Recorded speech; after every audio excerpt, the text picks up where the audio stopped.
Bom dia, jovens! Bem-vindos à aula de hoje. Esperar o povo entrar para estar entrando aos poucos para a gente dar início. Estamos seguindo o nosso cronograma, tá? A gente vai pegar hoje a parte de radioatividade, para fechar essa parte aí de segundo ano, até de segundo ano, né? Radioatividade é aquela matéria que entra e sai do currículo mínimo. Às vezes ela aparece junto com o pessoal que está fazendo o primeiro ano, às vezes no segundo, às vezes só no final do terceiro.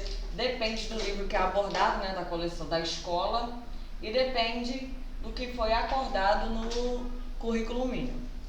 Normalmente eu tenho dado aula em colégio particular, ela vem no primeiro, né? Então a gente seguiu o cronograma aí para fechar, porque semana que vem daremos início à matéria de química orgânica, ok? Vocês estão me ouvindo direitinho? Vocês estão me vendo direitinho? Como estamos? Fala, Patite.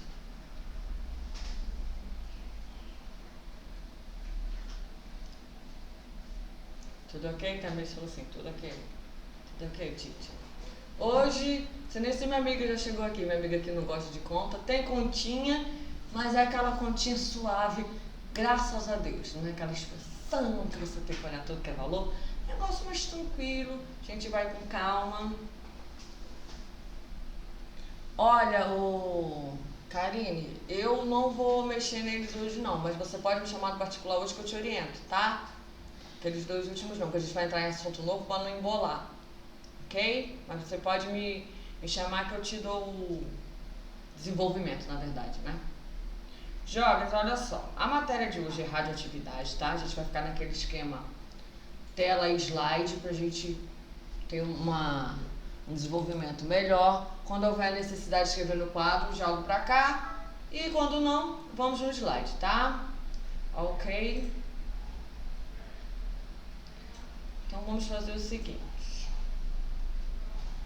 vamos para nosso querido slide do dia, lembrando que vou mandar para vocês na plataforma, tá? Não se preocupem. Joinha. Vamos lá. Radioatividade, visus aí da Tia Glegle. Primeira coisa, a radioatividade e a radiação. Radiação é a propagação da energia por meio de partículas ou ondas. Todos os corpos emitem radiação, basta estar em uma determinada temperatura. Então, exemplo de radiação que ele dá: luz solar, ondas de rádio, etc. Ah, professora, mas no Enem, quando cai, pede essa definição na íntegra? Não. Vocês vão ver no exercício como é que é a pegada da abordagem de radioatividade, ok? Aí nós temos o seguinte: radioatividade, vamos lá o que interessa. É um fenômeno natural ou artificial pelo qual algumas substâncias e elementos químicos chamados radioativos são capazes de emitir radiações, as quais têm a propriedade de impressionar placas fotográficas, ionizar gases, produzir fluorescência, tá? Então, essa é a diferença. Claro, eu vou dar sugestões para vocês, inclusive eu estou na escola agora abordando esse tema com o meu terceiro ano, e a gente tem sugestões de séries para vocês assistirem, de filmes, que eu vou fazer um trabalho com eles sobre isso, tá? Vocês até me lembrem que eu trabalho a semana que vem antes da aula de vocês para fazer os comentários com vocês também. Aí vamos lá. Então a gente já viu aqui radiação e radioatividade. Aí vamos aqui, radioatividade. Nós temos o seguinte: em 1896, acidentalmente, tá? Esse cientista descobriu a radioatividade natural ao observar, deixa eu aceitar meu amigo aqui, ao observar que o sulfato duplo de potássio e uranila, que é essa formulinha linda que vocês estão vendo aí, K2, O2, SO4, conseguia impressionar chapas fotográficas, né? Então ele exercia uma ação sobre as chapas e conseguia gerar uma impressão. Em 1898, Pierre e Marie Curie, casal de cientistas, identificaram o urânio, o polônio, que é 400 vezes mais radioativo que o urânio, e depois o rádio, 900 vezes mais radioativo que o urânio. Então, professora, essa Marie Curie é aquela que é homenageada quando fala de cientistas na química, que ganhou um Nobel de Química, um Nobel de Física, é esta mesmo.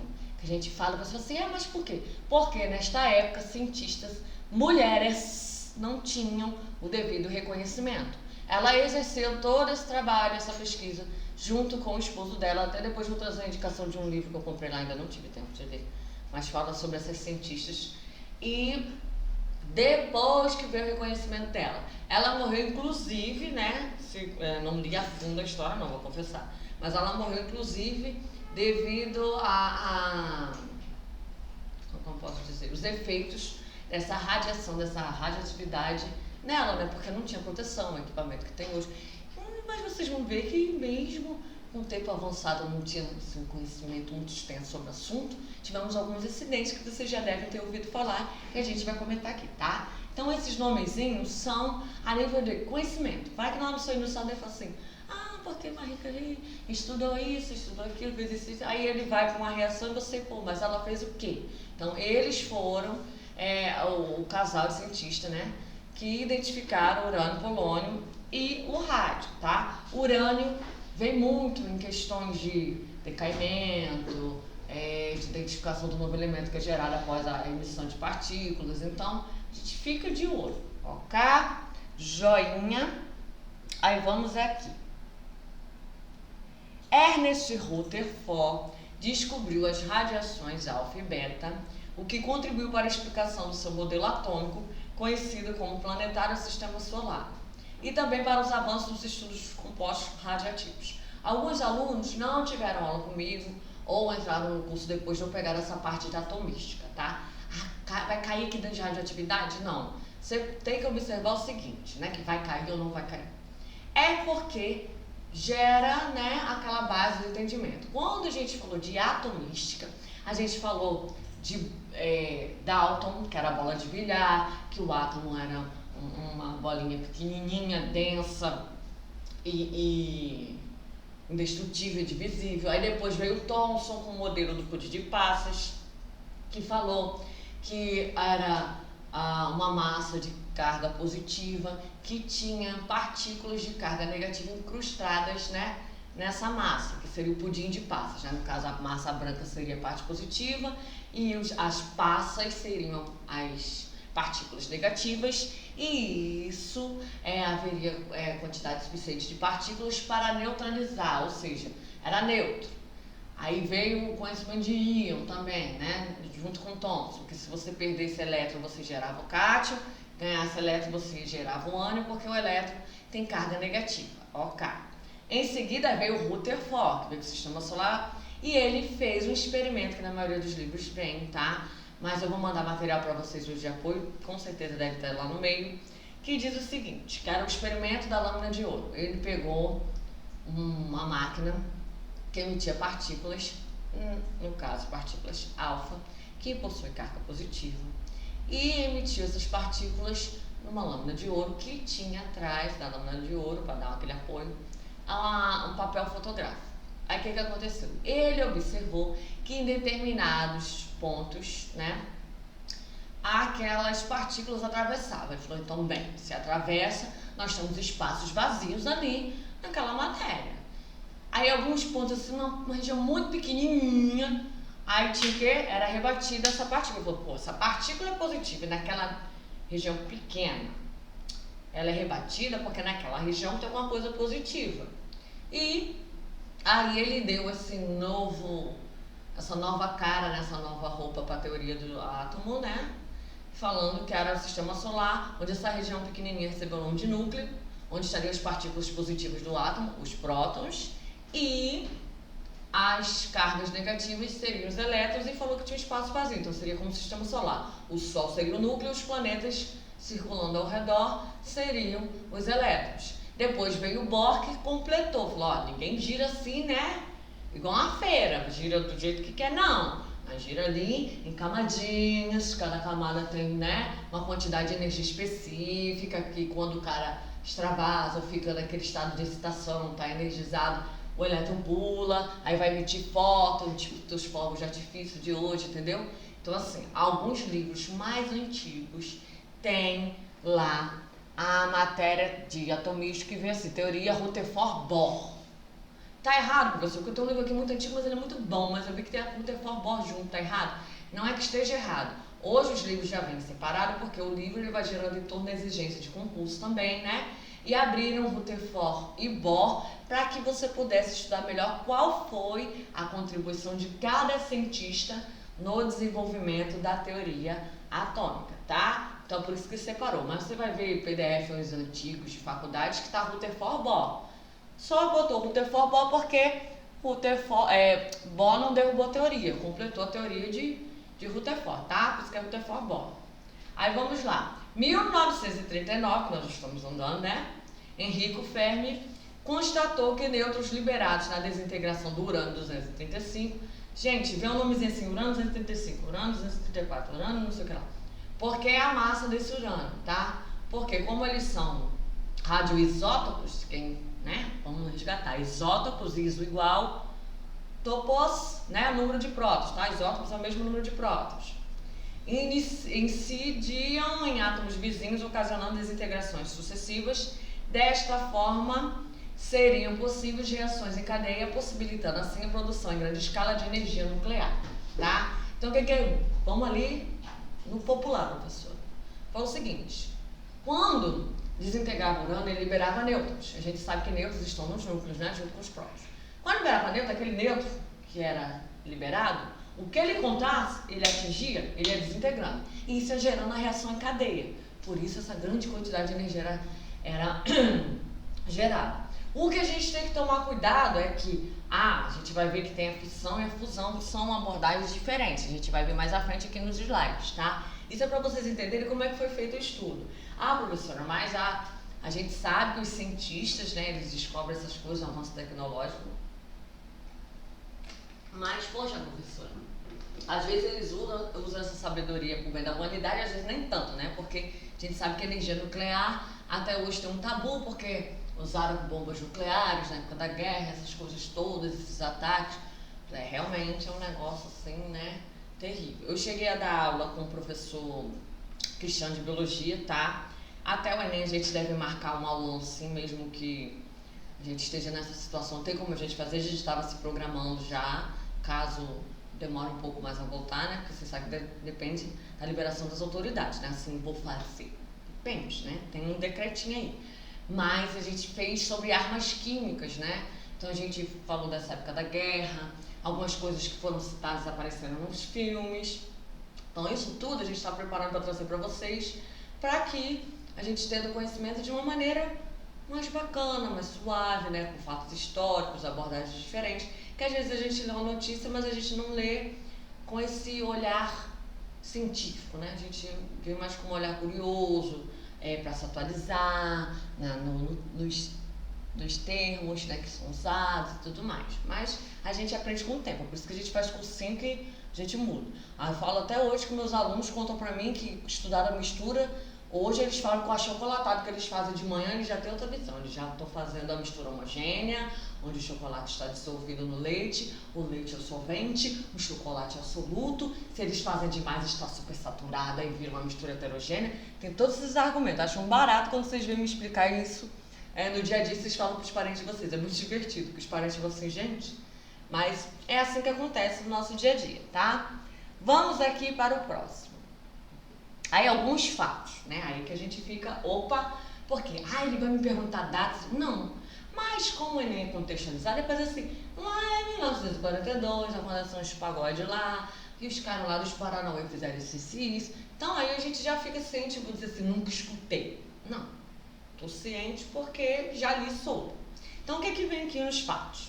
Em 1942 foi construído nos Estados Unidos o primeiro reator de urânio 235, que foi utilizado também para a construção das bombas atômicas, que atingiram primeiro Hiroshima e depois Nagasaki, causando milhares de mortes, tá? Então você tinha, as duas bombas tinham um nome, gente, olha que coisa, né? Batizaram as bombas. Uma era Little Boy, né, que foi a bomba de Hiroshima, e o outro era Fat Man, que era a bomba de Nagasaki, tá? Então assim, as bombas tinham um nome, olha que coisa, né? Minha cachorra tem nome, é meu. Agora a bomba você batizar São Jesus. Então tem aí, isso aí foi tirado de um jornal, tá? Tava na internet exposto da época.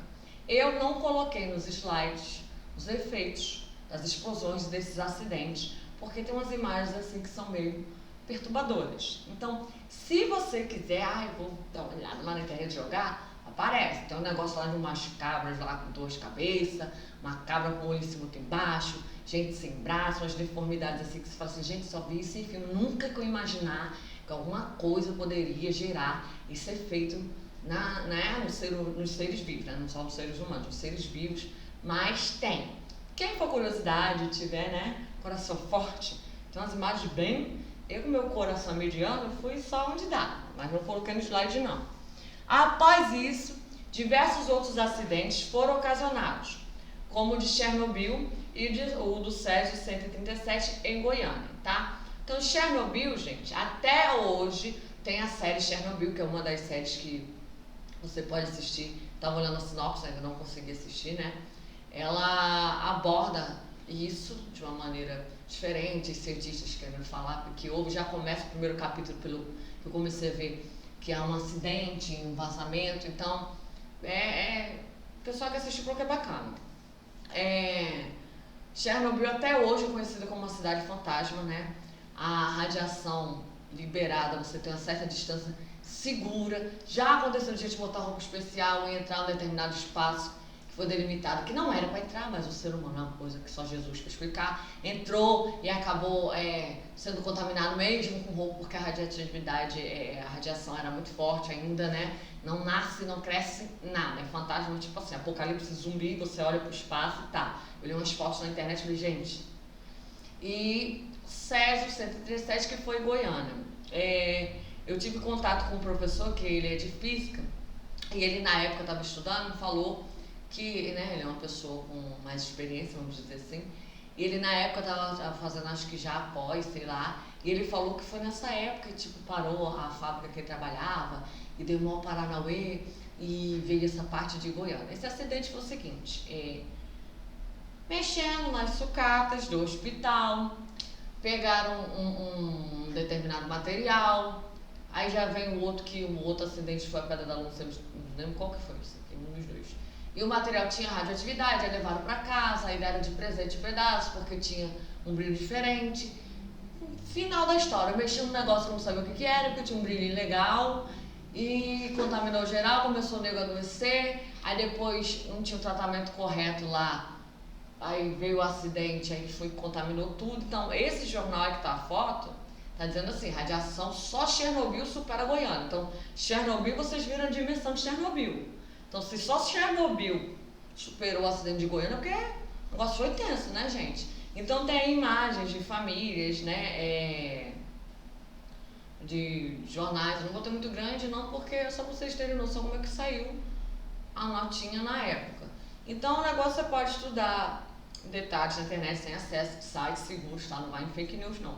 Tem os sites seguros de instituições federais, né, de órgãos que estudam sobre radioatividade. Sempre a gente pesquisa sobre isso, pra gente ter um conhecimento com um embasamento, né? E foi isso que aconteceu, gente, tá? Tem um filme que a minha aluna indicou, que eu vou assistir também, que eles vão fazer trabalho. Tá disponível, paga lá na Netflix, Pandora. E tem também um que a gente assiste desde sempre, mas a gente assistia não com esse olhar. Hoje a gente já tem a maturidade de assistir com outro olhar, que é os Simpsons, tá? Então eu não lembro se foi no filme, eu lembro que eu vi um episódio, uma parte, eu não lembro se foi o filme, porque é muito tempo que eu não assisto. Foi um dos episódios que tinha vazamento, aí aparecia o peixe com não sei quantos olhos, uns bichos diferentões, que houve uma mutação. Então, ele também aborda isso, né, de uma maneira mais cômica e suave, mas também aborda. Então, são 3 opções que você quiser assistir para ver a aplicação do assunto.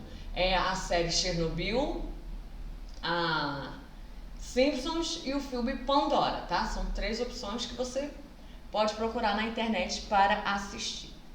Aí vamos lá. Radioatividade. Vamos abordar agora assim o conceitual para a minha prova.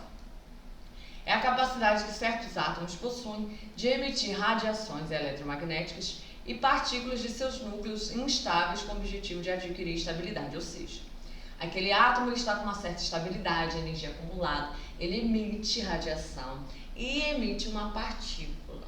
Com a emissão dessa partícula, ele se torna um átomo mais estável. O que acontece? Vamos lá, o núcleo estável. Quando ele faz essa emissão das partículas, o átomo radioativo de determinado elemento transforma num outro átomo. Por quê? Como eu mexi no núcleo, o que eu tenho no núcleo? A carga nuclear, prótons. E a gente estudou lá em tabela periódica, estudou em atomística, que o número de prótons é o Rg, é a característica principal de um átomo. Então, se ele emitiu partículas, se ele mexeu no núcleo, ele se torna um outro elemento, tá? Então, vamos ficar de olho nisso que a gente vai estudar emissões. A reação nuclear, denominada decomposição radiativa ou decaimento, pode vir na sua prova assim, observando a reação de decaimento ou observando a reação com emissões de partícula fulana. Normalmente vem a palavra decaimento. Tanto quem vai fazer o ERG, tanto quem vai ver Enem, vai observar quando cair radioatividade, este termo pode aparecer na sua prova. OK. Aí vamos aqui, jovelens. Partículas versus ondas eletromagnéticas. Partículas possuem massa, carga elétrica e velocidade, sendo esta dependente da sua energia. Então, por exemplo, aparece aí pra gente exemplo de alfa e beta. Joinha. Aí tem ondas eletromagnéticas, não possuem massa e se propagam com a velocidade 300.000 km por segundo, independente do valor de energia. Então tá exemplo aí luz, onda de TV e rádio. Aí coloquei um espectro eletromagnético para a gente ter noção. Percebam o comprimento da onda em metros, tá? E até onde ela consegue penetrar. Então nós temos aí a onda do rádio, micro-ondas, infravermelho, visível, ultravioleta, raio-x, raio gama, tá? Então são os comprimentos de onda. E aí ele botou embaixo ali, que eu achei interessante a imagem, aproximadamente o tamanho dele, é igual referência. Se alguém pergunta pra mim assim, eu sou descompensada, meu GPS é um negócio, ainda bem que eu não vou dirigir mesmo nessa encarnação. Eu falo assim, você tem que ir no Otávio Tarquino. Claro, eu trabalho no Educast tem um tempo, agora eu sei onde é o Otávio Tarquino, né? Eu sei andar na Bolsa, nome de rua. Ele falou assim, fica perto de quê? Fica perto da Arte Pão da Via Light, é a rua do curso Educart. Eu falei, então tem esse tamanho bom porque onda de rádio, comprimento de onda é 10 ao cubo em metros. Aí você, mas eu não tenho noção do que é 10 ao cubo. Aí o cara falou assim, tamanho de prédios altos. Aí você, agora melhorou, quer dizer, um prédio altão é a onda do rádio. Aí tem ali, micro-ondas, intermediário, tamanho de humanos, aí você, aí tudo bem, agora eu tenho um referencial, né? A gente precisa de um referencial, é o famoso ver para crer, né? Nem tudo a gente quer ver para crer, mas algumas coisas a gente tem que ter esse referencial. Eu preciso ir na igreja de Santo Antônio, fica perto da onde? Fica perto da Caracol. Aí você tem um referencial, tá? Então, vamos nós. Partindo disso, vamos para as partículas. O que me interessa? Primeira coisa, vocês vão ver lá as leis da radioatividade. Partícula alfa, beta e você vai ter gama. Partícula alfa é uma partícula pesada, constituída de 2 prótons e 2 nêutrons. Se ela tem 2 prótons e 2 nêutrons, então a massa dela vai ser 4. Por isso que tá ali, um alfazinho, 2 embaixo, 4 em cima. Lembrando que quando vem embaixo e em cima, o de baixo pode vir invertido. Você se inverter. O maior valor é sempre o número atômico, o número de prótons. O maior valor é o de massa, que é a massa somatória do próton com o nêutron, tá? Aí vamos lá. Partículas com carga positiva, que é o que eu tenho que ter em mente. Então, o que eu tenho em mente que eu faço assim, alfa na minha cabeça? Massa 4, número atômico 2, carga positiva. Esse é o básico que você tem que saber da alfa, pelo menos isso. Vou anotar aqui? Anota, já anota os bizus, já vai anotando. Velocidade, não vou decorar, né? Isso aí também, né? Velocidade média, 20.000 km por segundo, ou seja, a bichinha ligeira, né, gente? Poder de penetração, aí vou lembrar, não vou lembrar? Vou ter uma imagem no outro slide que é mais fácil de lembrar, né? Pequeno, são detidos por pele, folha de papel ou 7 centímetros de ar, tá? Então, 7 centímetros de ar, para mim, é uma medição que eu não... Agora, pele, folha de papel, eu ainda consigo visualizar. Poder ionizante ao ar, tá?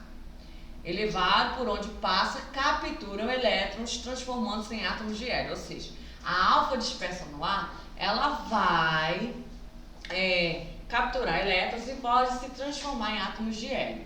Ok, tudo bem. Agora vamos para a partícula beta. Partícula beta, massa 0, número atômico ali 1, prótons 1. Aproximadamente 7.000 vezes mais leve que a alfa. Então, a beta é mais leve que a alfa. É mais rápida que a alfa, porque ela é mais leve, então, propagação mais veloz. Partículas com carga elétrica negativa e massa desprezível, você está lá 0. Elétrons atirados para fora do núcleo, é como se ela fosse um elétron atirado para fora do núcleo. Então, a massa do elétron a gente considerava desprezível também, porque era 1 sobre 10 a... Deixa eu ver. Sexta, nona, sei lá, não lembro. Então, era 0,000, então, 0, né? Então, beta é mais leve que alfa e ela também, tá? Tem carga negativa. Então, alfa é positivo, beta é negativo. Alfa é pesada, beta é mais leve. A alfa é muito veloz, beta ainda é mais veloz que alfa, tá? É isso que a gente tem que ter na cabeça. Aí vamos lá. Velocidade. 95% da velocidade da luz, ou seja, ela é realmente muito rápida. Poder de penetração. 50 a 100 vezes mais penetrante que a alfa. É você, opa, vamos lá, professora, volta aí. Então vamos lá, vamos falar assim, qual é o perigo da alfa? A alfa, ela é detida pela pele, uma folha de papel, é isso que eu tenho que botar na mente. E a beta, só Jesus na causa, porque ela é mais penetrante que a alfa. Então ela é detida por 1 centímetro de alumínio ou 2 milímetros de chumbo. Então o que eu vou ter na minha cabeça? Beta só chumbo, minha filha, de resto... Sai da frente. Assim que a gente bota na cabeça da gente, né? O aluno, quando estuda, ele bota assim. Não, valores, tem muita coisa para decorar. Agora, o referencial. A alfa, pele, vai barreirar e papel. A beta vai com Jesus. Só o alumínio e o chumbo. Danos ao organismo, né? Já que ela não é detida pela pele, ela vai gerar danos. Quais os danos que, né, uma emissão beta, um ser vivo pode causar? São maiores que a emissão alfa, podem penetrar até 2 centímetros do corpo humano e causar danos sérios. A alfa parando na pele já pode dar zika. A beta atravessa 2 centímetros de pele. Então, no caso, meu irmão, adentrou o organismo, né? Complicado. O que ela atingir, né? Porque você fez de células que tem matéria, e na matéria é composta por átomos, então ela vai começar a atingir esses núcleos, né? E reações e gerar vários danos. Então, cuidado, tá? Aí vamos lá. Não que vocês vão entrar numa usina nuclear para dar um rolê ao invés de ir pra praia, gente. Mas a gente fala cuidado assim. Fiquem atentos, tá? E também não vai, você tem direito de fazer uma viagem, você vai para um lugar onde vai ter radioatividade. Você não, vou lá de camisetinha olhar como é que tá o proceder da região. Você vai fazer uma M dessa. Aí vamos lá. São ondas eletromagnéticas, tá? Radiação gama. Então tem lá a letrinha, 0 em cima, 0 embaixo. São ondas eletromagnéticas da mesma natureza da luz, semelhantes ao raio-x, tá? Então gama é semelhante ao raio-x. Aí você vai lembrar, como é que a gente faz o raio-x? Ah, professora, agora eu tô sacando por causa do Paranauê. Mas por quê? Porque quando a gente tira raio-x, o cara do raio-x, ele fica atrás de uma parede de metal, não é? Não é, menina? A gente fica com medo quando a gente é criança que acha que vai morrer, porque se o cara tá atrás lá do Megazord, por que a gente fica ali exposto? Né? Para fazer exame, mas a gente fica com medo quando a criança não entende. Sem carga elétrica nem massa, então ele não é positivo nem negativo e não tem massa. Velocidade igual a da luz, 300 mil quilômetros por segundo. Poder de penetração alto, são mais penetrantes que o raio-x. Mas fala assim, o raio-x emitido, mostra lá meus ossinhos, meus dentinhos, tudo bonitinho que já, né, adentrou a pele dentro, está mostrando meu osso. Qual será o estrago que a gama pode fazer? Pois é, meu irmão. Aí vamos lá. São detidos por 5 centímetros de chumbo. Lá eram milímetros no beta, né? Aqui já são centímetros. Aí vamos lá. Danos à saúde. máximo, pois pode atravessar o corpo humano causando danos irreparáveis. Quer dizer, vamos focar aqui. A alfa parou na tua pele. Beta já deu oi para teus órgãos, né? 2 centímetros de pele para dentro. Gama atravessou, meu irmão, e seja o que Deus quiser. Se sobreviver, sobreviveu. Então, cuidado. Aí vamos lá. Tem uma imagem aí que é para vocês entenderem mais ou menos. Ó, tem papel, plástico, aço, chumbo e lá uma mãozinha, né? Que é essa imagenzinha pra gente entender esse poder de penetração. Então a alfa, que é a primeira, tá ali, ó, detida ali no plástico, o papel tá ok, não passou na mão, tá vendo? Beta, ele já bota ali, papel foi, plástico foi, já passou a mão. Gama, atravessou aço, chumbo, vai com Jesus, meu filho. Então, cuidado, tá? E fique atento a esse poder de penetração. Ah, ele vai perguntar pra você qual é o poder de penetração? Não. Mas se ele te dá característica, citando uma partícula, não sei o que, aí você olhou a reação, não entendeu e fala do poder de penetração. Que ela pode adentrar a pele, ou você fala assim, causa danos irreparáveis, atravessa o corpo e não sei o que, você já sabe pelo poder de penetração os danos que pode causar, qual seria, né? Porque a gente acabou de falar que cada uma pode adentrar no corpo humano ou não. Próximo slide, aí que vem o trem.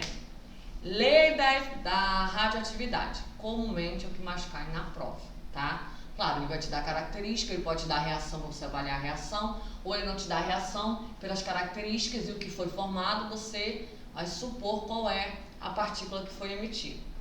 Primeira lei de Sold diz o seguinte: quando um átomo radioativo emite uma partícula alfa, seu número atômico diminui 2 unidades, seu número de massa diminui 4.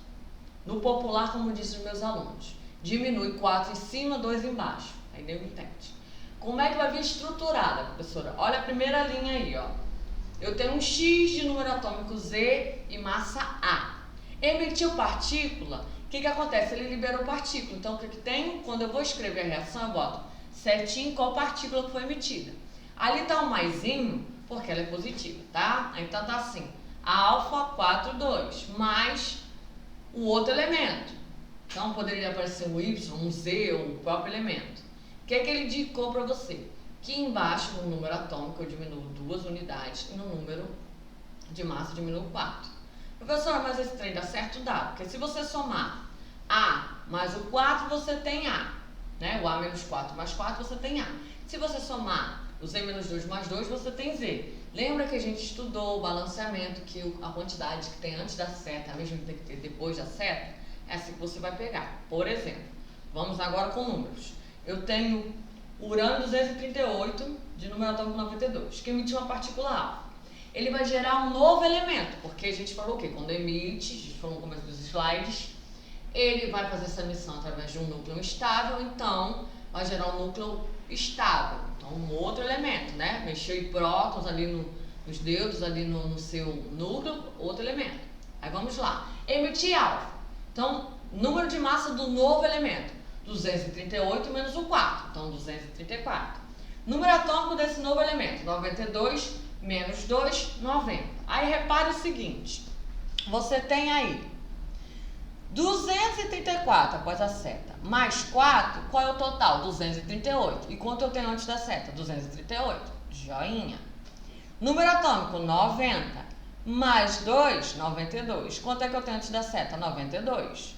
Entenderam agora qual é a comparação? Você mantém o número de massa e o número de prótons de um lado igual do outro. Só que agora, o seu produto, com a emissão daquela partícula, você gerou um novo elemento. Essa é a primeira lei, a emissão de alfa. Então, o que você vai anotar no bizu do seu caderno?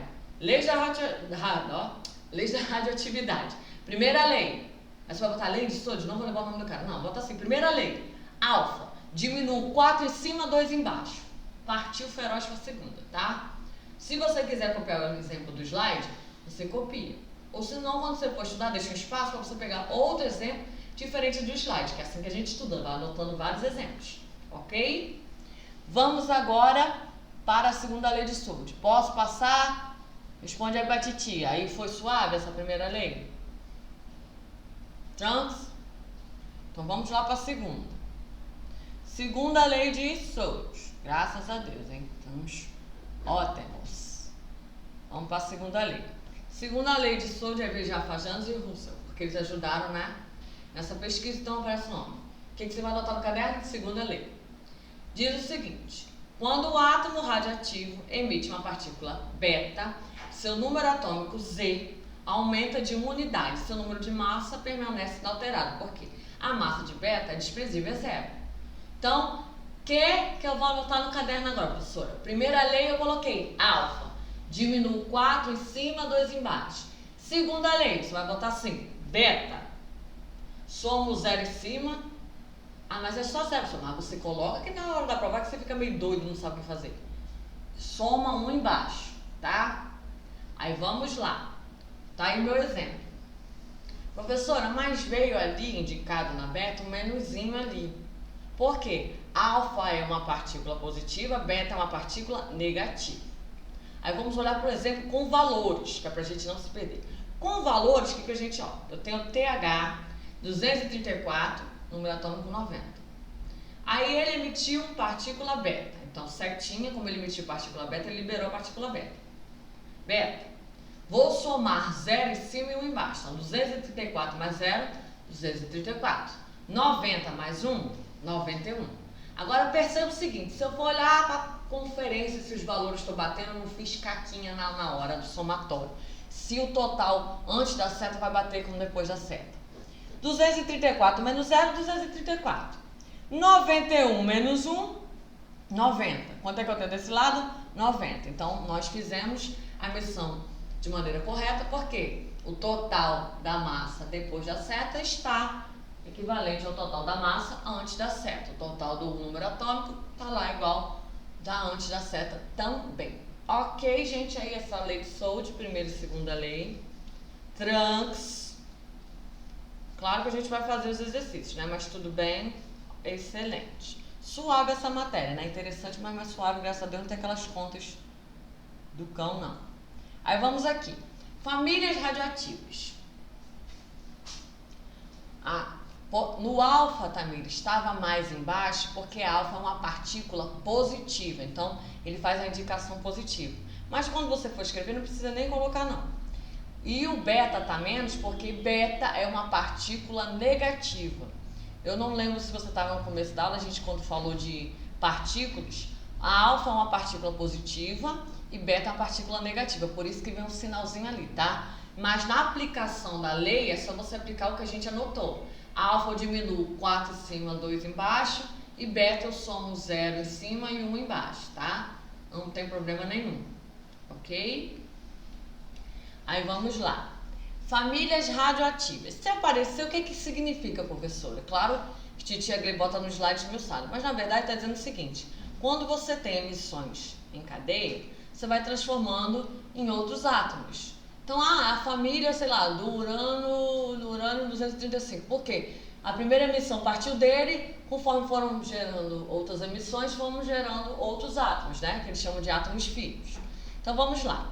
Os elementos com número atômico igual ou superior a 84 são radioativos.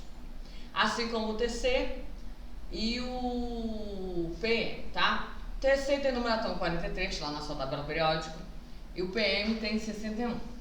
Os elementos de número atômico superior ao do urânio são todos artificiais, assim como o TC e o PM, tá? Ou seja, o que é artificial? Não vou encontrar na natureza.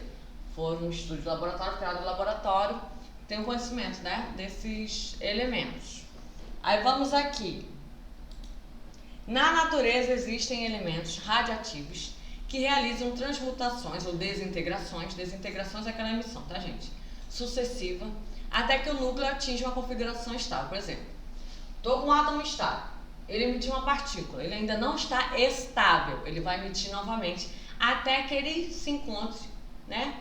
Até que a gente encontre um núcleo estável. Então, emitir uma vez e não está estável, vamos emitir de novo. Não está estável ainda, emite de novo, até ele ficar estável, né? Aí vamos lá. Isso significa que após um decaimento radioativo, ou seja, a emissão de partículas, o núcleo não possui ainda uma organização interna estável e assim ele executa outra transmutação para melhorá-la. E ainda não conseguindo, ele vai até atingir o equilíbrio, até ficar estável. As seriofamílias radioativas, né, que a gente diz, é o conjunto de átomos que estão relacionados entre si por sucessivas desintegrações, que é o que a gente falou. A não está estável, emitiu, virou B, ainda não está estável, emitiu, virou C, ainda não está, virou D, virou E. Quando chegou no G, agora está estável. Então, todos esses elementos formados através de emissões sucessivas, a partir de A gente diz que são séries ou famílias radioativas. Aí vamos aqui para o exemplo, a gente gosta de ver. Aí vamos lá. Por exemplo, exemplo 1, que é a série do urânio 238. O urânio 238 emitiu alfa, aí virou TH 234. Mas o trem ainda não está estável. Aí ele emitiu uma beta, virou PA 234. O trem ainda não está bom, aí ele emitiu outro. Foi emitindo. Por fim, chegou no PB 20682. Aí ele falou, agora está estável. Então, toda essa série aí, série urânio 238, porque ele partiu do urânio 238, toda essa série de emissões sucessivas até chegar no PB, que é o chumbo, você tem uma família ou série radioativa. Exemplo 2, aí tem o urânio 235, emitiu alfa, não está bom ainda, emitiu beta, chegou lá no chumbo 207, agora ele está bom? Então você tem a série do urânio 235. Mesma coisa com a série do tório, mesma coisa com a série do netúnio ali, tá? Do NP, que é o netúnio. Partiu dele, não está estável, foi, emitiu, até ficar estável. Ok, tudo bem. Então isso é só exemplificação do que a gente leu, tá? Aplicação. Aí vamos aqui. Fique ligado, o que a titia trouxe para vocês? Conforme vai avançando, acho que foi ano, deixa eu ver, em 2020, foi 18, 17, vieram lá termos como positron, neutrino, né? Que desse assunto pode cair, não pode. Mas, professora, aí já tem alfa, beta e gama, ainda tem mais esses dois, então a gente vai ficar de olho. O que eu preciso olhar? Vocês vão ver que além dessas emissões de alfa e beta, a gente vai ter outras emissões. Gama vocês vão olhar porque não vai mexer em cima nem embaixo, né? Então você sabe o que é gama. Mas, por exemplo, a gente achou essa imagem interessante. Falei, essa imagem, vocês podem colocar, vocês anotaram aí a lei de Sod, né? A lei da radioatividade, vocês podem colocar lá no caderno, tá? Por quê? Vai que, né? O famoso vai que. Eu, como eu tô dando aula disso também, eu achei muito interessante porque eu já peguei questões que eu apliquei na aula que tinha essas pegadinhas. E meus alunos vão seguir, professor, eu já me perdi, que pra mim era alfa e beta, gama de vez em quando e morreu ali. Negócio de nêutron e próton entrar aí na reação também. Aí eu falei, você vai pegar sempre pela massa e pelo número atômico, né? Se alterou, você vai ver quantas unidades alterou para saber quem é. Aí vamos lá. Alfa, o símbolo, lá o alfazinha, 4 em cima, 2 embaixo, carga mais 2, né? Porque número de prótons, então e a carga positiva, a massa 4. Velocidade, isso aí a gente não vai decorar não, tá? É mais essa parte aí de carga aí. Poder de penetração baixo. Aí vem beta. 0 em cima, menos 1 embaixo, carga menos 1, ou seja, é uma partícula negativa, massa 0. Aí tem velocidade, poder de penetração, médio. Aí vem gama. 0 de cima, 0 embaixo, carga 0, não tem carga, massa 0. Velocidade da luz, poder de penetração alto. Você, OK. Isso aí é tudo pra você saber. Velocidade é muito rápido, então a beta é mais rápido que a alfa, a gama é mais rápido que a beta. Isso aí já me ajuda na velocidade. Valores em si, eles podem anotar como é que a gente fala? Pode tentar adotar um valor aproximado. Então, vou decorar valor. Precisa saber o quê? Que a alfa é mais lenta que a beta, que é mais lenta que a gama. E vou. Gama, neutrino. Neutro ali, ó, tá um N, tá vendo? Carga 0, massa 0, velocidade aproximadamente é da luz, poder de penetração alto. Positron, ou positron, como eu já vi falar na internet. Massa 0, carga mais 1, aproximadamente velocidade da luz e alto. Neutrino e o positron tem caído com frequência? Não. Mas pode cair o nêutron, que você não pode esquecer, tá? Ele, ó, nêutron tem massa 1, mas a carga é 0, tá? Número atômico 0. Então, o que me importa? Quando eu emitir nêutron, não vai mexer no número atômico, vai mexer na massa, que a carga dele é 0. Nêutron é neutro. Próton, considera lá 1 em cima, 1 embaixo, tá? E é positivo. Aí tem ali, ó, só observação. Quando o núcleo emite a partícula beta, ocorre a seguinte transformação. Então tá lá, por exemplo, ó, o núcleo tem um nêutron, emitiu uma beta, o que apareceu? Um próton e um neutrino. É daí que eles tiraram o neutrino, tá? Desse tipo de transformação. Vai cair com certeza isso aí na prova? Não. Se cair radioatividade, provavelmente vocês vão ver pelos exercícios, eles vão abordar as partículas, né, tipo alfa, beta, gama e nêutron. Pode ser que caia? Pode. Vou ficar ligado, tá? Isso que a gente detalha. Vamos para o seguinte. Transmutações. São transformações sofridas por um determinado elemento radioativo, levando-o a transformar-se em um outro elemento químico, que a gente já falou lá no começo. Para isso, deve-se bombardear o núcleo do elemento radioativo com partículas aceleradas, né? Então, eu quero fazer essa transmutação, vou atingir o núcleo. Já repararam que tudo é no núcleo, né? Então, fica de olho. Transmutações podem ser naturais ou artificiais. No caso da artificial, a primeira transmutação artificial foi conseguida em 1919 por Rutherford. Ó, Rutherford de novo. Ao bombardear núcleos de nitrogênio com partículas alfa. Então tá lá, o meu nitrogênio, se você olhar na tabela, número atômico 7, massa 14. Coloquei alfa. O que eu gerei? Estou observando aí o seguinte. O oxigênio, de massa 17, número atômico 8, mais o que? Próton. Tem um próton ali. Como é que eu sei que é próton e não é o pósitron? Porque ele tem um embaixo e um em cima, e é positivo. Esse maisinho aí, gente, significa que ele é positivo. Se você soma 17 mais 1 depois da seta, dá quanto? 18. 8 mais 1 embaixo, 9. Antes da seta, 14 mais 4, 18. 7 mais 2, 9 também. Então, 9 de um lado, 9 do outro. Por que eu estou falando isso? Porque se na questão da sua prova aparecesse o N mais X, que você não sabe quem é, e te desse, né, os produtos, você tem como saber qual é a partícula fazendo esse somatório.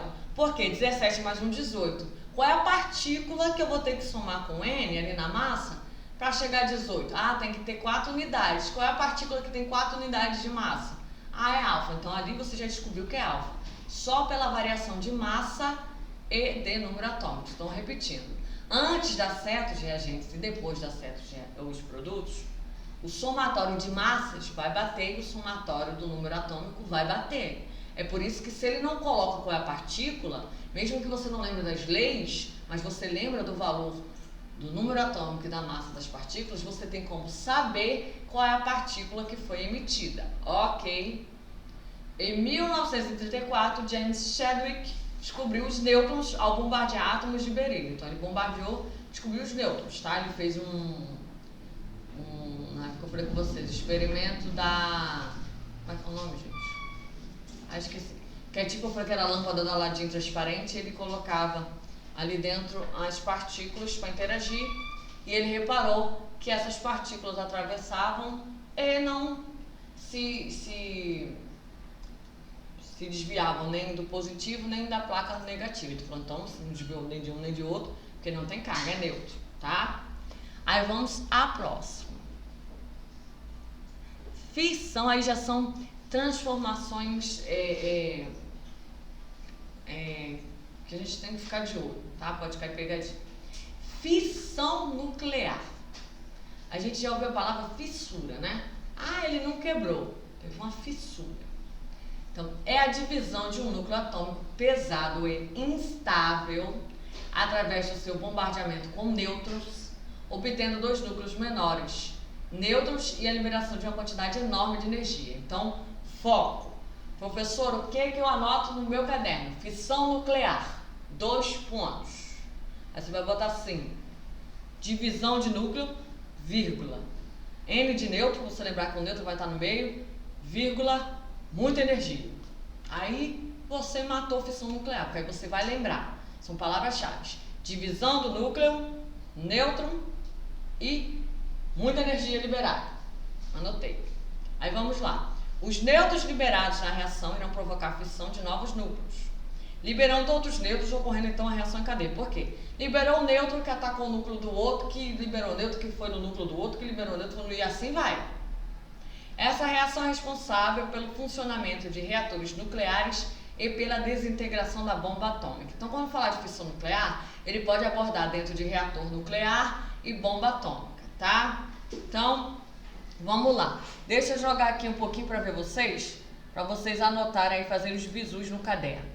Que o aluno fala assim, professor, eu só consigo quando a senhora anota que eu me perco em tudo. Então, hoje, gente, quem não me viu hoje, olha aqui. Bizus para vocês, tá? Bizus. Vamos lá, bizus. Vamos lá. Radioatividade, então. Primeira lei, o que eu preciso saber? Alfa, 4 em cima, 2 embaixo. Menos 4 na massa, ó, massa menos 4, Z menos 2. Segunda lei, vou anotar. Tem o meu beta, 0 em cima, 1 embaixo. Somo 0 em cima, somo 1 embaixo. Morreu. Agora eu vou para essa parte aqui. Fissão. Quando tem uma fissão, o que eu tenho que olhar? Você pode botar o símbolo de divisão, você pode escrever, tá? Vou botar o símbolo que é para o quadro não ficar fora. Aqui, ó. Divisão do núcleo. Nêutron. Como é que é o símbolo do nêutron que a gente viu lá? Um em cima, 0 embaixo, ó. E energia. Então, o que eu tenho? Eu tenho divisão do núcleo, nêutron e energia. Anotei no meu caderno, tá? Calma aí que vem mais. Aí, vamos lá. Se você quiser botar aqui fissão, exemplo do que pode vir relacionado, você escreve aí, ó. Reator nuclear e desintegração de bomba atômica, tá? Agora, botar bomba atômica e reator nuclear, porque ele pode dar o exemplo e pedir para você botar verdadeiro ou falso. Aí, deixa eu voltar aqui para o slide só para mostrar aqui o seguinte. Olha o exemplo aqui. O 235, 92, mais um nêutron. Aí eu falei, epa, se tem mais nêutron, é que o nêutron está atacando ali o núcleo. O que eu vou observar nessa reação se eu tiver que identificar qual é o tipo de transmutação que está havendo? Só olhando a reação, professor. Aqui você tem um núcleo, certo? Que está interagindo com o nêutron. Você, opa, tem nêutron ali na parada, eu anotei isso no caderno. O que eu observei depois da seta nos produtos? Que eu tenho um núcleo menor, mais outro núcleo menor, mais liberação de nitrogênio, que nem sei vai liberar onde, gente, vai liberar mais energia. Então, vamos lá. Eu tinha um núcleo, que foi atacado pelo nêutron, vamos colocar assim, que se dividiu em 2 e liberou energia. Então, se você já acabou de falar que ele era 1 e apareceu 2, dividiu, divisão de núcleo, fissão, tá? Ok, até aí, você pode anotar essas palavras-chave e o exemplo, você pode anotar a palavra-chave só reator nuclear e desintegração, aí é com você, tá? Porque o slide vai para você.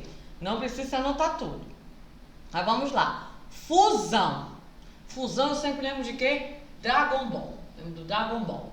Que ficava lá. Fusão, lembra?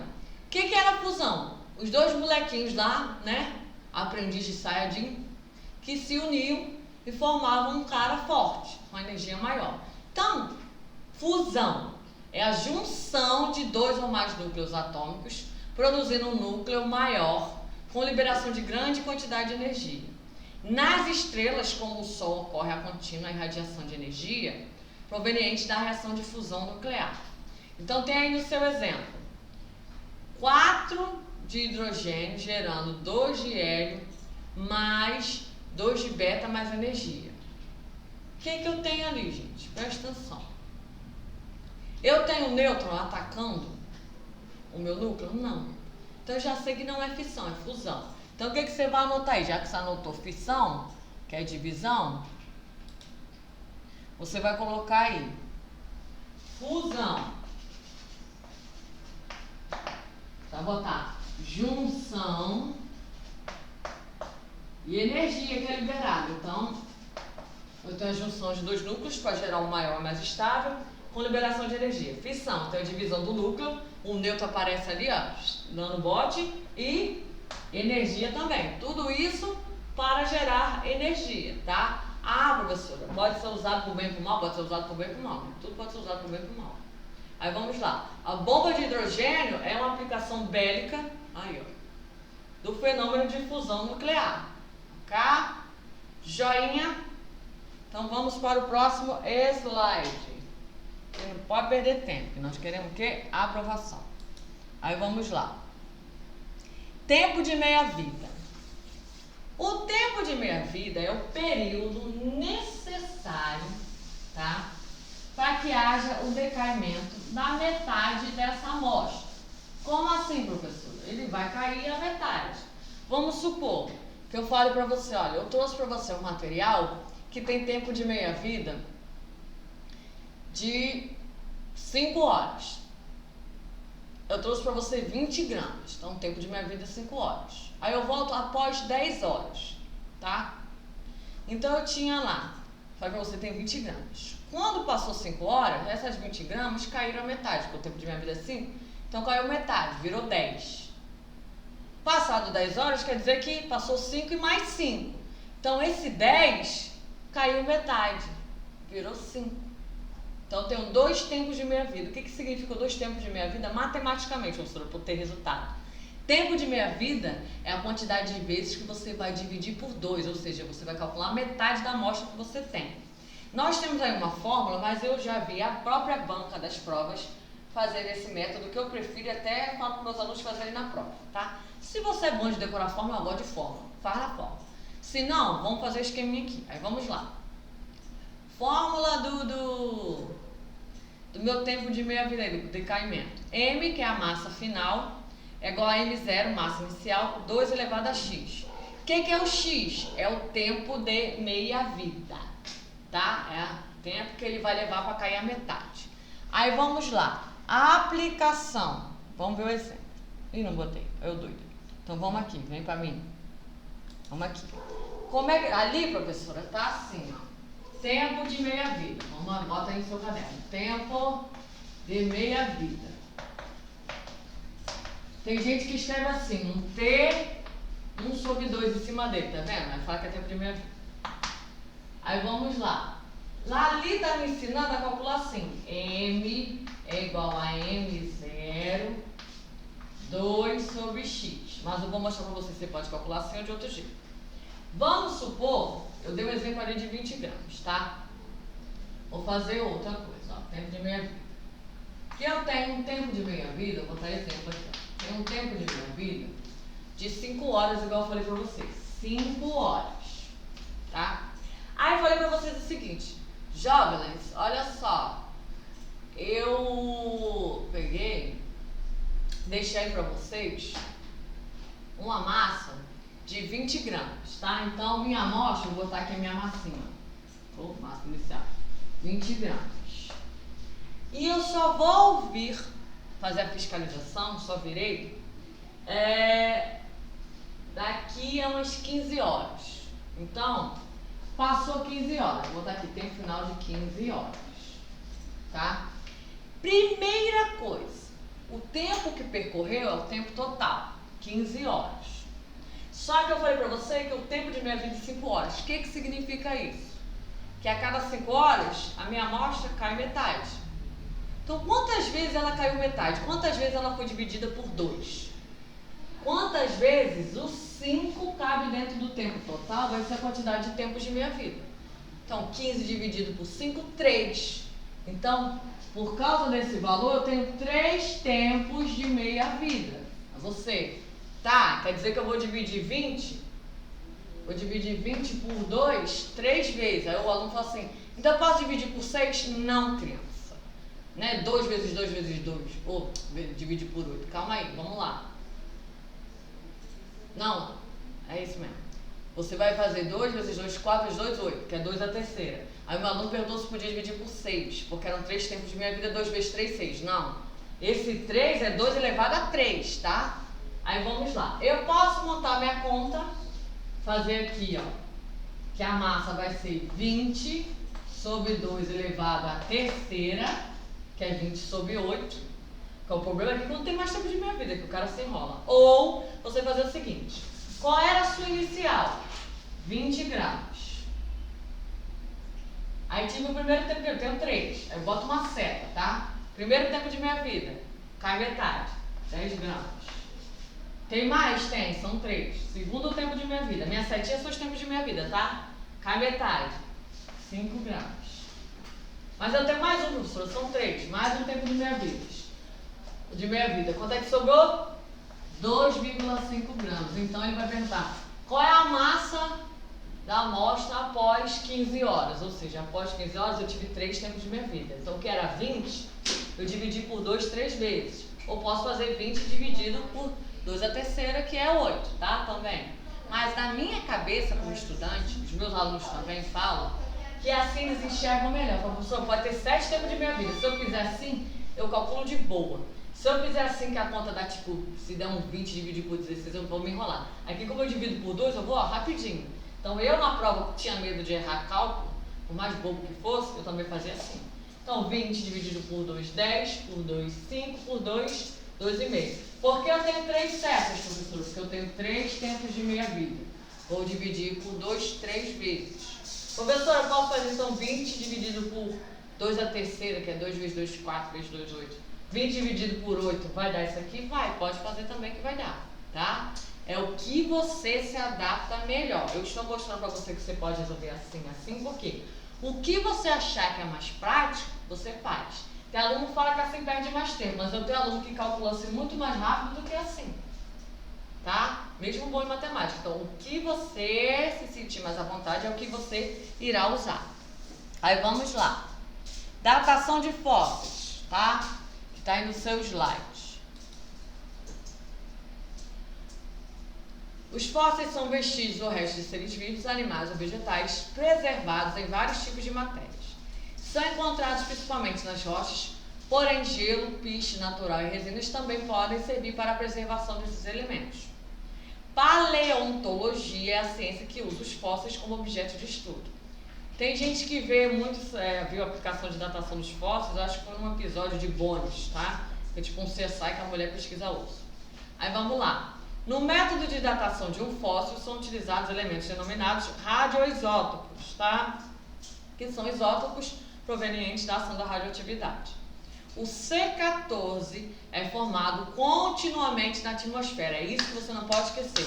O C14 está na atmosfera e é resultante do processo de bombardeio de raios cósmicos e forma-se na camada superior da atmosfera, onde os átomos de nitrogênio 14 são bombardeados por nêutrons contidos nos raios cósmicos e por isso é denominado de carbono radioativo ou radioisótopo. Ou seja, você lembra quando a gente falou lá do nêutron que ataca e vai gerando uma reação em cadeia? Então, os nêutrons nos raios cósmicos vão atacar o nitrogênio, gerando C14 e prótons, tá? Então, datação de fósseis, o que eu tenho que lembrar? C14 está na atmosfera e é resultante de um processo de bombardeio de raios cósmicos. Aí vem aqui.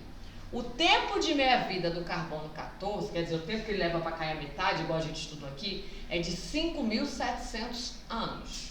Ele só é confiável para datar objetos até 60 mil anos. Se aquele objeto tiver até 60 mil anos, através da amostra de C14, você consegue ter um valor mais preciso, tá? No entanto, o princípio usado na datação do carbono 14 também se aplica a outros isótopos. Aí vamos lá. O potássio 40 é outro elemento radioativo encontrado naturalmente em seu corpo e o tempo de meia-vida de 1,3 bilhões de anos, né? Então, ele, até 60 mil, eu uso o C14. É mais antigo, posso usar o potássio 40. Além dele, outros radioisótopos. Aí vem aí o urânio 235, que a meia-vida é 704 milhões. O urânio 238, que tem meia-vida de 4,5 bilhões.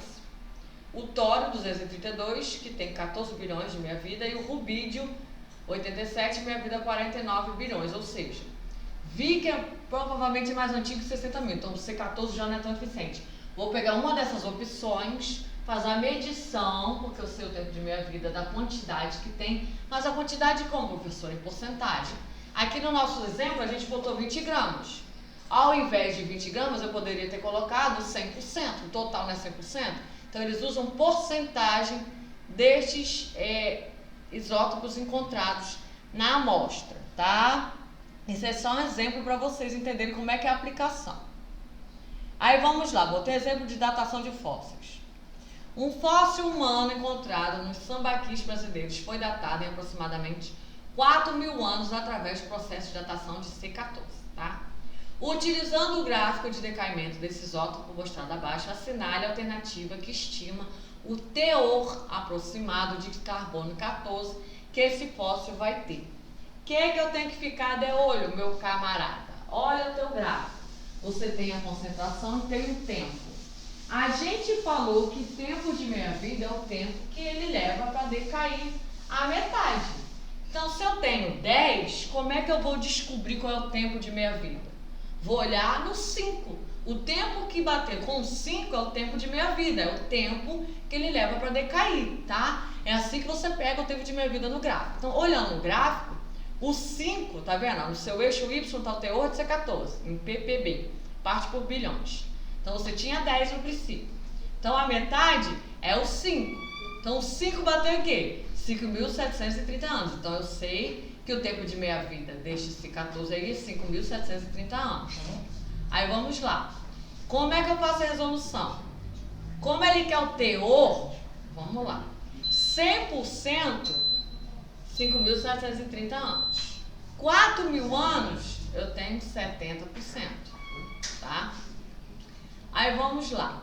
100% eu tenho o valor, né, em ppb, de 10 ppb. 70% eu tenho 7 ppb. Então, o material apresentou cerca de 7 partes por bilhões de carbono 14. Regrinha de 3, tá, gente? Rapidinho vocês vão fazer, tá? Vocês vão ver os nossos exercícios, são tranquilos, tá? Só um exemplo para vocês não ficarem perdidos. Agora, vamos onde o bicho pega. A aplicação.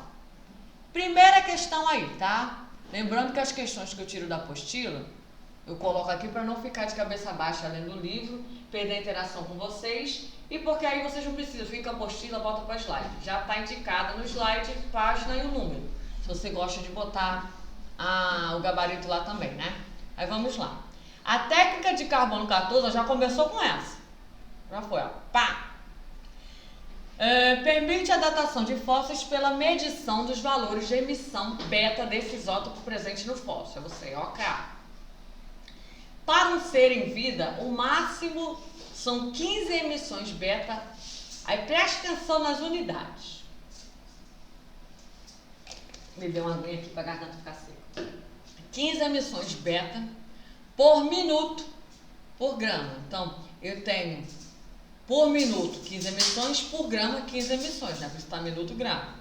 Então, isso aí já você vai anotar no seu caderno aí na hora de resolver ou vai sublinhar na prova, né? No caso da sua prova. Aí vamos lá.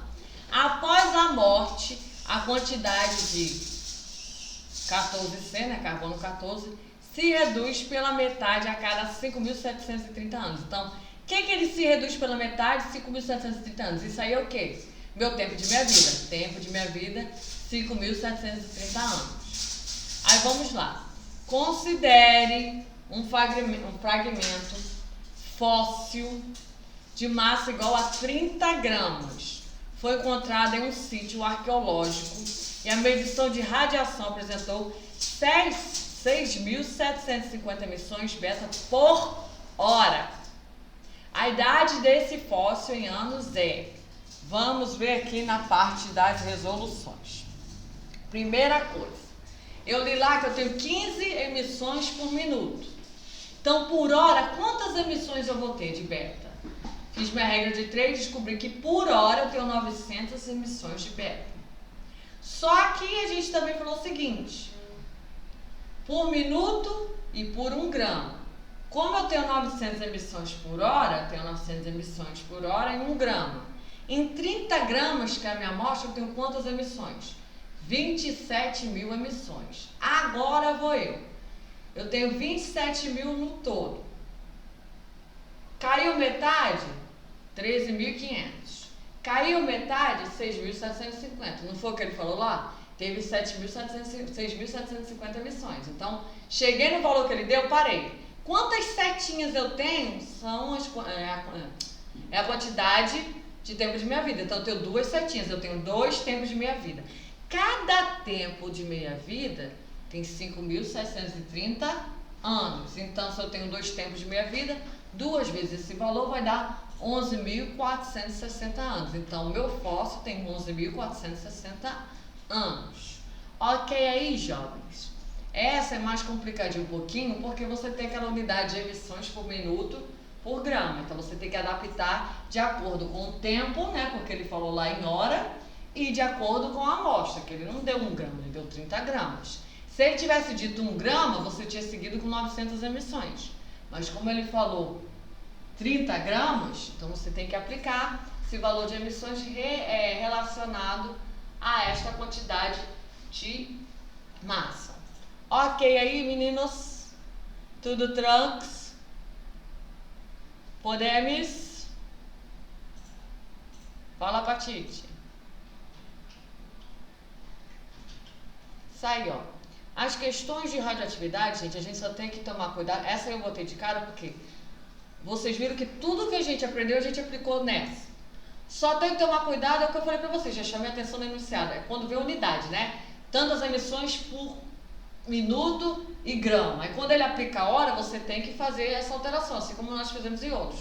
Mas ali o tempo de meia-vida, a gente usou a setinha, ó, foi tranquilo, tá? É só não esquecer o que ele significa e como é que eu acho ele. Vai que ele não botou lá o que é. Aí eu tenho que olhar igual a gente fez no gráfico, tá? Mas ela é mais tranquila assim. Podem ficar tranquilinhos. Vamos aqui para a nossa número 2.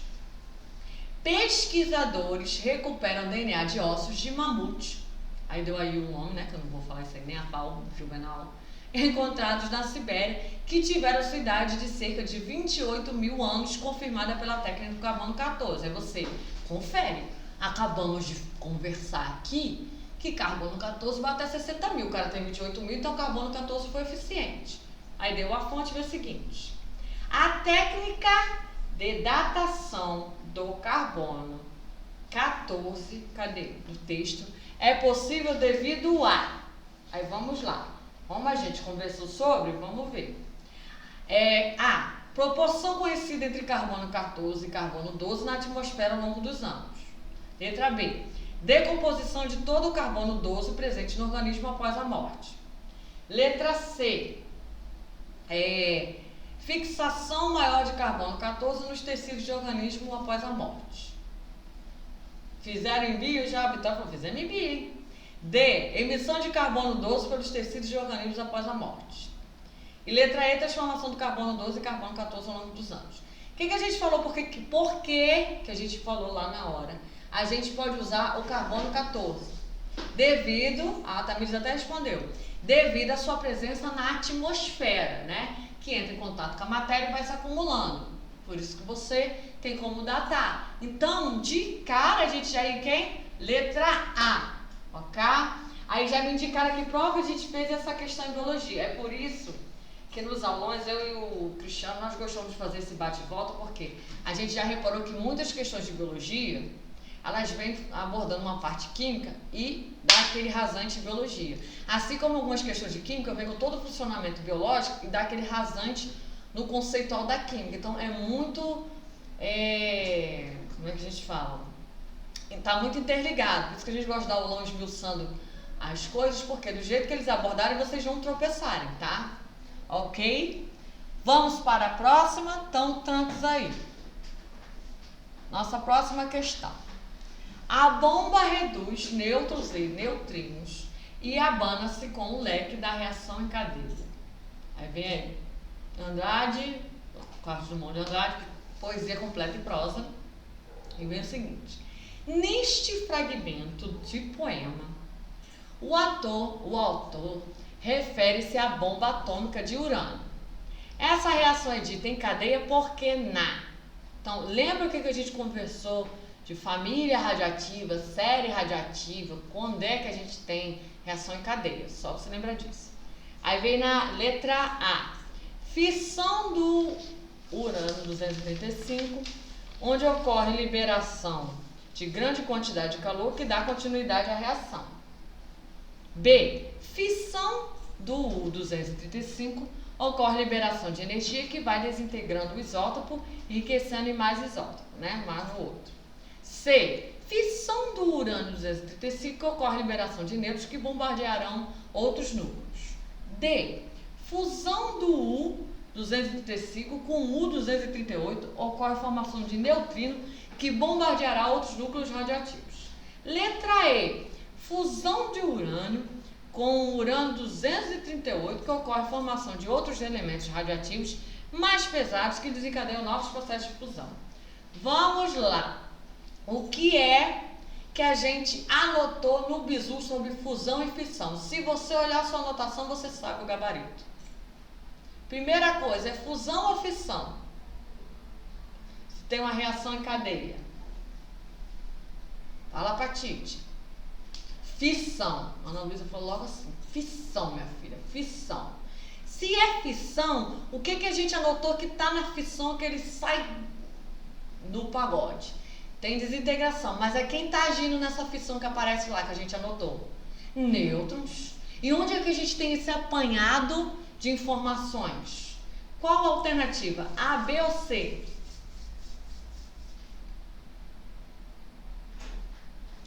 Onde é que o nêutron aparece? Na A, na B ou na C? Tu me deu a resposta e marcou. Isso, mulher. Gente, tu me deu a matéria e tu marcou engoliu barriga? Na C, ó. Vê se não tá tudo que a Ana falou com a gente, ó. Professor, envolve fissão, desintegração, quer dizer que eu tô gerando outros. E o nêutron tá no pagode. Onde é que ele falou que o nêutron tá no pagode agindo em cadeia? Na letra C, ó. Fissão do urânio 235, ocorre a liberação de nêutrons que bombardearão outros núcleos. Conforme ele vai bombardeando, ó, vou gerando. E quando ele falou em bomba atômica, lembra que a gente falou lá? Anota o exemplo aí de fissão, reatores nucleares e bomba atômica. Viu? Como o bizu salva a vida? Precisamos nem olhar os slides, se só colaram do caderno. Vamos para o número 4. Fusão é junção, então ele não vai gerar em cadeia, amor. Cadeia gerou porque o nêutron, como ele age nessa fissão e ele é liberado, quando ele libera, ele ataca outro núcleo. Então essa reação vai acontecendo em sequência, tá? Aí vamos lá. 4. Glicose marcada com nucleídeos de carbono 11 é utilizada na medicina para se obter imagens tridimensionais do cérebro por meio de tomografia com emissão de pósitrons. Então, a desintegração do carbono 11 gera um pósitron com tempo de meia-vida de 20,4 minutos, tá? De acordo com a equação da reação nuclear. Me deu a reação aí, ó. Tem lá meu carboninho que gerou o meu B e tem um pósitron. O que eu tenho que olhar para esse pósitron? Massa 0, carga 1 ali, COK. A partir da injeção de glicose marcada com esse nuclídeo, o tempo de aquisição de uma imagem de tomografia é de 5 meias-vidas. Vamos lá. Foca aqui em Tite.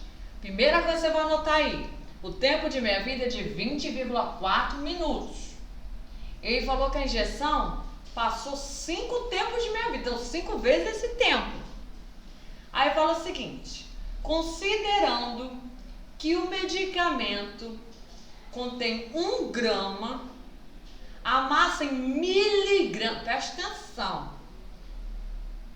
Vou contar um segredo para vocês. Essa reação é só pra gente ficar maluco.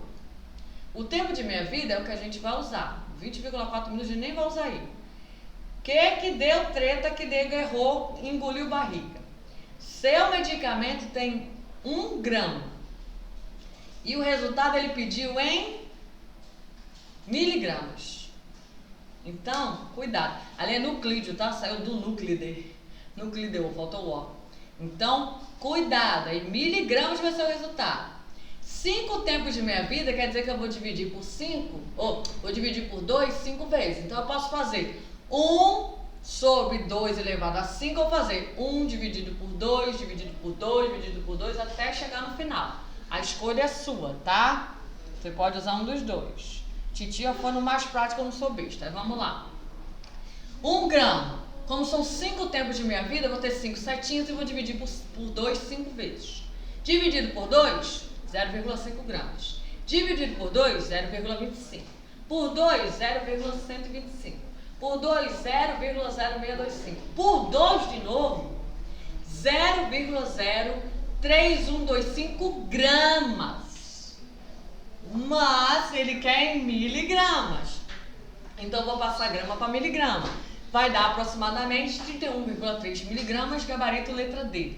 Professora, já que estamos partindo de 1 grama e ele quer o resultado em miligramas, eu já poderia ter feito essa abordagem tipo 1000 miligramas dividido por 2, 500 miligramas dividido por 2, para já ter o resultado em miligramas? Também pode, tá? Eu fiz assim para vocês terem noção que às vezes a gente se perde na questão e pode anotar errado, é só você transformar grama para miligrama. Se você quisesse como 1 grama equivale a 1000 miligramas, você já poderia ter colocado 1000 miligramas dividido por 2,500, por 2,50 e assim ia que você achar o resultado do mesmo jeito.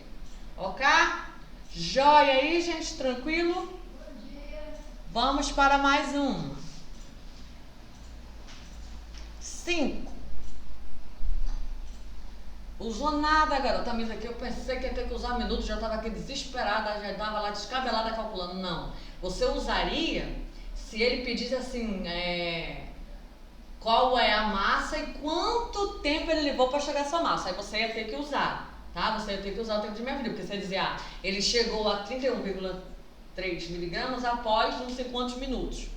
Provavelmente, como ele é miserável, ele não ia pedir minutos, ele ia pedir em hora, porque você ia ter que transformar 5 tempos de minha vida vezes 20,4, que dá não sei quantos minutos, você ia transformar não sei quantas horas, entendeu? Ele ia fazer esse jogo com vocês. Mas graças a Deus não foi.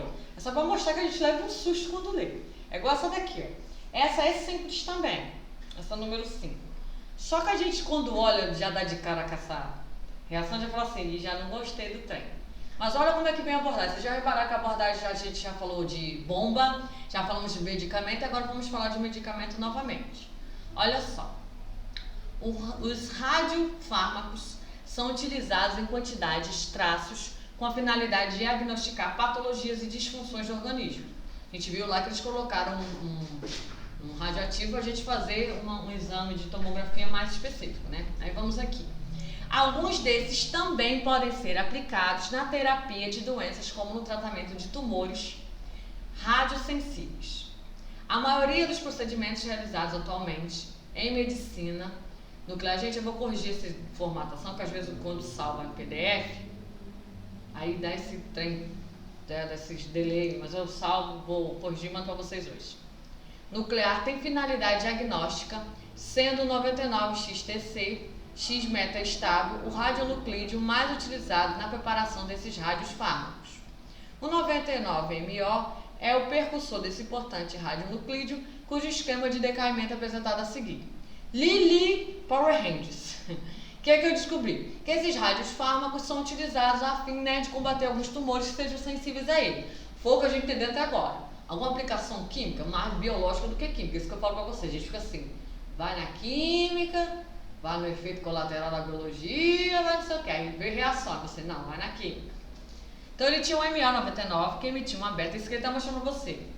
Virou 99XTC, que emitiu um X, que virou 99TC, que emitiu beta, que virou 99Z. Você tá. Aí ele fala o seguinte: no esquema de decaimento, a radiação X, quer dizer, do 99XTC para o 99TC, e o nuclídeo Z e seu número de nêutrons são respectivamente. A você, como é que eu vou fazer isso? Esse tipo de questão você vai olhar na sua tabela periódica aí, tá? Deixa a titia jogar pra cá pra gente montar no quadro como é que a gente faz essa questão. Olha só. Primeira coisa, cadê eu? No gisca pra escrever, não sai nada. MO 99 virou, tem um beta aqui, ó. Como é que é o beta? O beta lá, mas o que eu vou anotar na prova? 0 aqui, 1 aqui, que eu não sou besta, tô de olho. 99XTC emitiu X, que virou 99TC, deixa aí, botar outra seta aqui embaixo, tá? Pra ficar maiorzinho. Que tem um beta aqui, 0 e 1, que eu não sou doida. Z99. Tá. Primeira pergunta. Quem é X? Dali eu já vou matar. Ali já eu dou já vai certeiro. Eu quero saber quem é este cara. Foca aqui em titia. O que titia falou?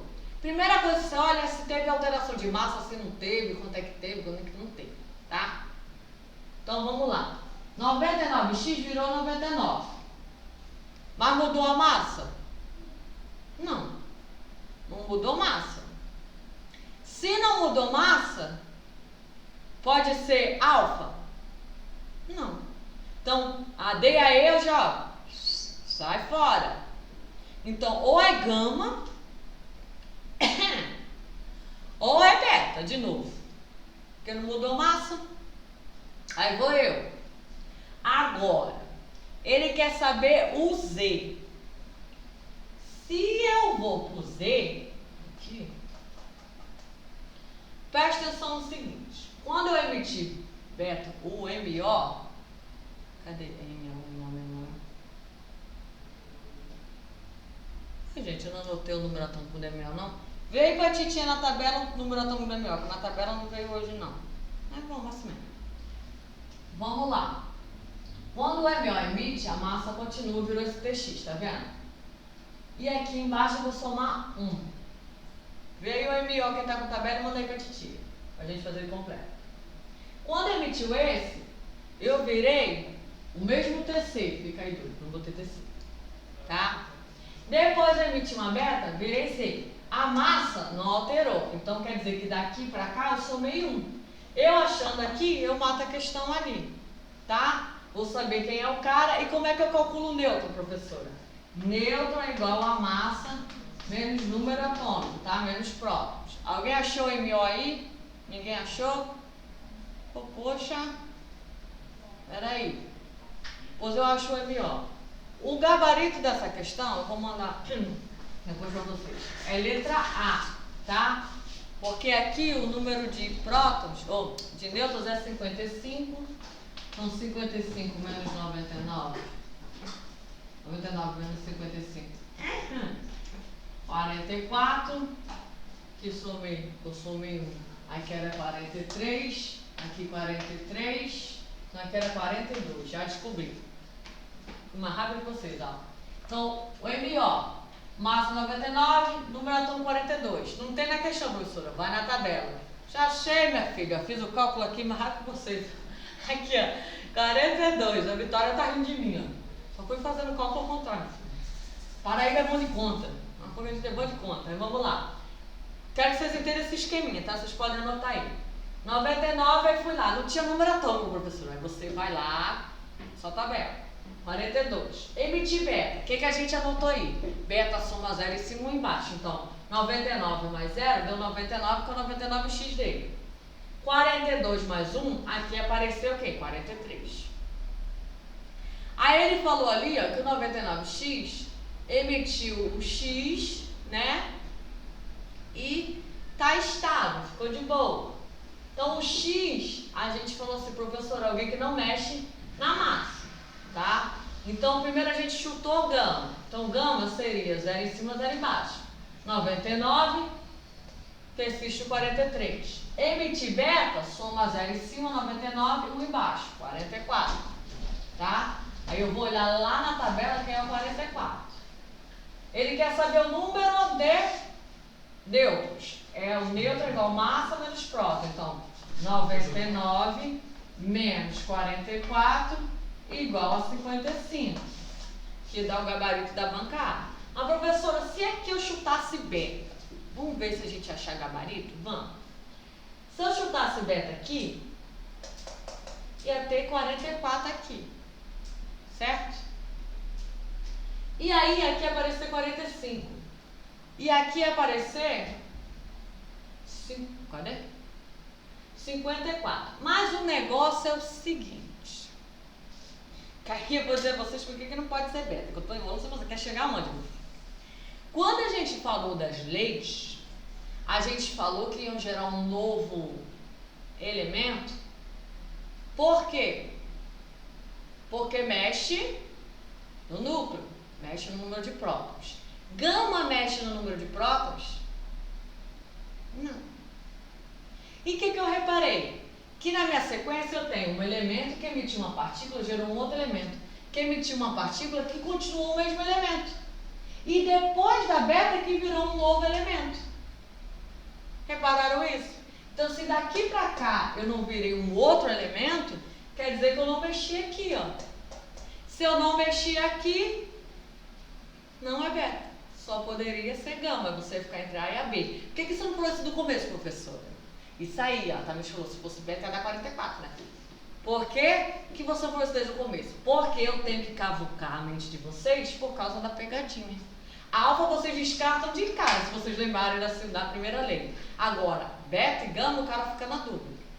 Se eu olhar lá na tabela, 44, isso aí. 44 é o meu RU, tá? O vídeo, eu acho. Tá? Thanks. Jovens, deu o nosso horário, vocês ainda têm mais 7 questões. Vocês vão fazer o seguinte, tá? Que vocês também são sapecas com a gente. Vocês vão pegar, fazer essas questões. E aí, o que vocês vão fazer para titia? Vocês vão pegar, mandar as dúvidas no Classroom ou no próprio WhatsApp, tá? Vocês têm essas duas formas de contactar a gente. Se vocês ficarem com muitas dúvidas, antes de começar a próxima matéria, a gente termina a correção dessa e vai dar início à próxima matéria, porque a próxima matéria vai ser fatiada em umas 3 ou 4 aulas, tá? Ok? Vamos combinar assim? Façam e mande dúvida. Minha amiga que queria a resolução daquelas 2 últimas da aula passada, entre em contato comigo que eu te explico. Deve ser algum procedimento na hora que deu uma bugadinha. Tudo bem, Jonas? Tranquilos? Dúvida até aqui? Tá ok? Faça e manda pra titia, tá? As questões são tranquilas, aqui existe um desenvolvimento maior, eu coloquei aí de vermelhinho. Aquelas que eu acho que vocês têm capacidade de olhar e fazer assim, ó, pá, não botei não, tá? Porque eu confio em vocês, eu sei quem eu estou ensinando. Tudo bem, jovens? Então, vou terminar por aqui, tá? Até semana que vem, qualquer coisa, entrem em contato. Joinha? Beijinhos de luz pra vocês, se cuidem, tá? Se hidratem, usem máscara, álcool gel e vamos que vamos.